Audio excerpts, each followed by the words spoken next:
გამოდიან უკვე 67 კილოგრამის მონაწილენი, როგორც უკვე გითხარით, აქ აჭარული ფინალი იქნება, ისევე როგორც მომდევნო 82 კილოგრამ წონით კატეგორიაში. პირველი შემოვიდა წითელი ფორმით მოჭიდავე დიეგო ჩხიკვაძე და აი უკვე შემოვიდა თავის ადგილას ანრი ხოზრევანიძეც. ორივეს ისეთ სერიოზული გზა გავლილი, ასაკობრივ ევროპისა და მსოფლიო ჩემპიონატებზე აქ ტიტულებს არ ჩამოთვლით, ჩხიკვაძე უფროსია, ეს უკვე კაცებში გამოდის რამდენიმე წელიწადია. და ეხლა შეიძლება პირველი ნომერი გახდეს თავის კატეგორიაში, თუმცა აქ შავშან ჩემპიონი იყო ჯონი ხეცურიანი, რომელიც თუმცა პირველი ნომერი იყო ჩხიკვაძეც, ჩარშან წინ სწორედ ხეცურიანს მოუგო ფინალი. შემდეგ ხეცურიანმა ევროპის ჩემპიონატზე მოიპოვა медали და ამ ჩემპიონატს ტოვეს. მეორე იყო ჩვენი მსოფლიო ჩემპიონი ლერია ბულაძე, რომელიც არ არის ამ ჩემპიონატზე და მესამე იყო ჩხიკვაძე და გიორგი შოთაძე. ხეცურიანი 72-ში ხო არ გამოდის? არა, ტოვებს როგორც მითხრეს თავიდანვე. პრინციპში მას ზედმეტი წონის პრობლემა არცაც უხებს არ უჭირს ამ დაკლება და ბევრს არ იკრებს. 72-ში არიან იუგი ლომაძე და გიორგი ჩხიკვაძე. შესაძლოა შავშანდელი ფინალიც გამეორდეს.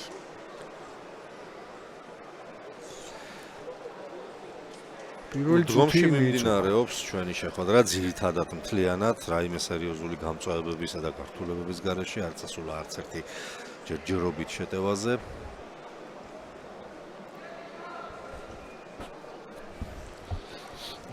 ჩხიკვაძემ დაამარცხა ორი შეხვედრის მოვიდნენ ფინალამდე, ჩხიკვაძემ მოუგო ერეკლე თაუბევიძეს და გიორგი შოთაძეს და ანრი ხოზრევანიძე მოუგო რატი ხოზრევანიძეს და გიორგი ჭიკაიძეს.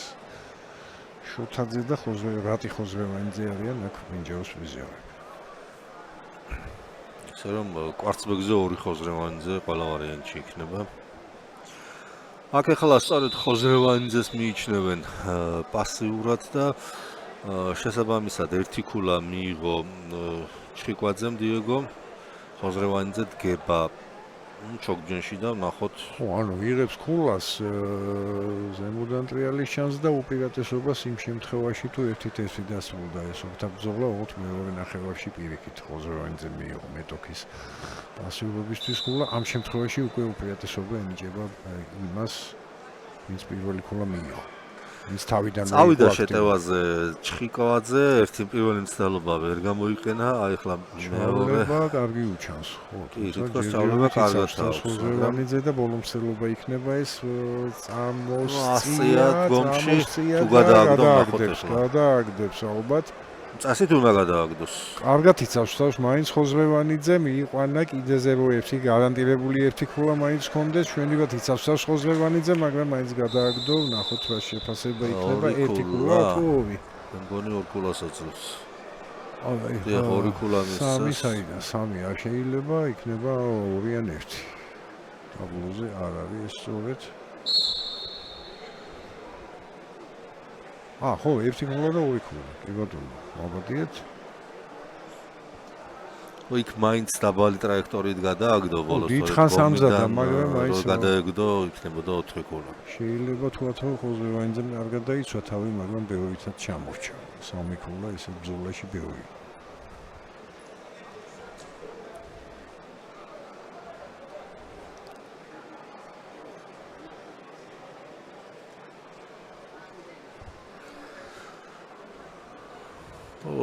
ორი წამი დარჩა პირველი პერიოდის დასრულებამდე. 3-0 გახლავთ ჩხიკვაძის სასარგებლოდ ანგარიში. შეხვედრა ისევ იგივე სცენარით მიმდინარეობს, ლავაც მაღალი დგომი ზონის ცენტრში, უფრო რაღაც პოზიციური ბრძოლა, რომელმაც შედეგი მაინც და მაინც დიდი ვერავის ვერ მოუტანა. ერთადერთი შედეგი ის იყო, რომ ვთქვათ, პასიურად მიიჩნიეს აქ ხოზრევანიძე და ამას მოყვა შემდეგ ეს სამი ქულა. დაიწყო შესვენება, ჩვენ კი ვნახოთ, აი ეს გდება, ბოლო გდება, ორქულიანი გდება. ბოლო რა ერთადერთი გდება იყო ეს პირველ პერიოდში.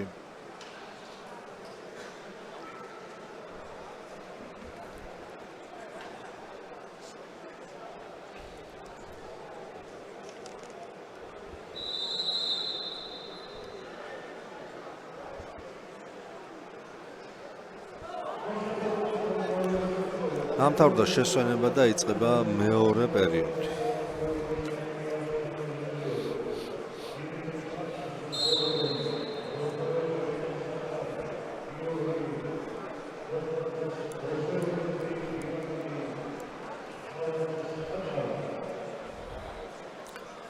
ამ შეხვედრის დასრულების შემდეგ გაიმართება 60 კილოგრამში დაჯილდოების ცერემონიალი, ჩვენ კი დაგვრჩება ერთი ფინალური დაპირისპირება. თუმცა მანამდე დაველოდოთ ჯერ კიდევ 2 წუთი და 35 წამი არის დარჩენილი ამ შეხვედრის დამთავრებამდე 3-0 დიეგო ჩრიკვაძე ამარცხებს ანრი ხოზრევანიძეს. მაგრამ რა ვიცი, ისეთი შეხვედრა არის, რომ შეიძლება ყოველთვის შეიძლება რაღაც შეიცვალოს და რაღაც მოხდეს. მეორე პერიოდში სცენარი დიდად არ იცვლება, ისევ მაღალი დგომი. კი ბატონო, მიცი შანსი კი ბატონო, ეს დაუწერელი კანონი ამოქმედდა, ეხლა მეორე პერიოდში უკვე პასიურობისთვის ქულით დაისაჯა ჩრიკვაძე. შესაბამისად მეტოქემის ჩააყენებინა ჩოგჯენში და აი ხა შანსი ხოზრევანიძეს, რომელიც პირველ პერიოდში ჩოგჯენში იყო დაცვაში ძალიან კარგი ჭიდაობა გვაჩვენა, იმის მიუხედავად რომ საბოლოოდ მაინც დაკარგა ქულა. აბა ნახოთ ახლა შეტევაში არის უკვე გადის წინ ხოზრევანიძე, ხო სათქმელად ამანაც არის. კარგად შეუკრა ჯვარი ხელები, დატრიალება. წავიდა 3-3 დაწინაურდა ხოზრევანიძე. კი ბატონო, ქულის უპირატესობა უკვე მისი არის. თუმცა მე მეგონა კიდე მეორესაც მიეყოლებდა, მაგრამ როგორც ჩანს ხელი გაეშვა, გაეხსნა და ჩრიკვაძე ეგრევე წამოუხვდა ფეხზე.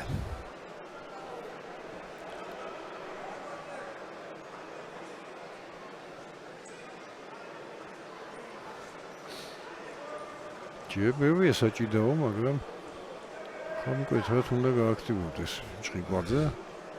არა და წესით მე მგონი ჩრიკვაძეს აქვს რესურსი და რეზერვი რომ უფრო მოუმატოს.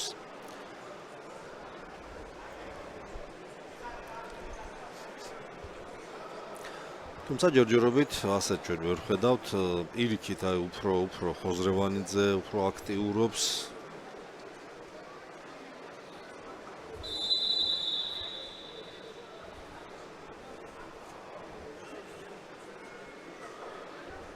საჯი ორივეს მოუწოდებს აქ გააქტიურებისკენ, უფრო მეტი მოძრაობისკენ.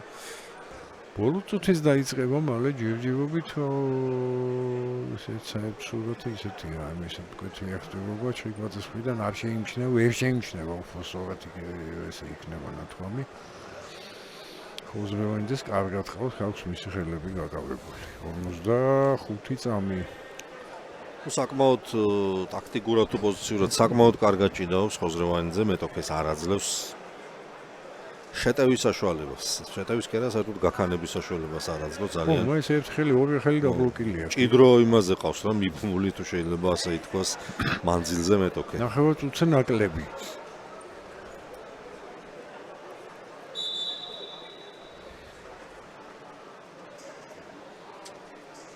იქიმი არ დაჭირდება დიეგო ჩრიკვაძეს და ეხლა ესე ბოლო შეტევაში უნდა წავიდეს.